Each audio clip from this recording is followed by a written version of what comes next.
बिस्मिल्लाहिर्रहमानिर्रहीम। अस्सलाम वालेकुम। कैसे हैं आप सब? उम्मीद है आप बिल्कुल ठीक ठाक होंगे। And welcome back to my channel. आज हम बनाएंगे बहुत ही मज़ेदार सा कीमे करेले। इसके लिए ये देखिए मैंने करेले जो है ना वो पीस लिए हैं अच्छे तरीके से और मैंने फ्रीज़ कर लिए थे। अब मैं इसे बनाने लगी हूँ। इसके लिए ज़रा सा मैंने ऑयल लिया है और उसमें जो है ना वो मैंने करेले डाल दिए हैं फ्राई होने के लिए, ताकि इसका जो कड़वापन है वो ख़त्म हो जाए। इसको फ्राई करने से कड़वापन बिल्कुल ख़त्म हो जाते हैं। आपको नमक लगा के रखने की ज़रूरत नहीं है और साथ ही आप इसे मिक्स करते रहें। और जब आपके करेले फ्राई हो जाएं तो आप उसे निकाल के एक साइड पर रख दीजिए।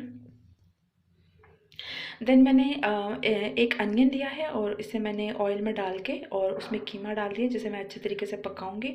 उसके बाद मैंने स्पाइसेस डाले और मैंने टमाटर डाल दिए और अब मैं इसको पकाऊंगी। स्पाइसेस में मैंने सिंपल नमक, मिर्च और हल्दी और ज़ीरा, धनिया पाउडर, बस इससे ज़्यादा मैं कुछ नहीं डालूँगी। और अब मैं इसे अच्छे तरीके से फ्राई करूँगी विद ग्रीन चिलीज़। और जो फ्राई की हुई हमारे करेले थे वो डाल दिए हैं, मिक्स कर दिए हैं और हमारे चटपट यम्मी से करेले बिल्कुल तैयार हैं।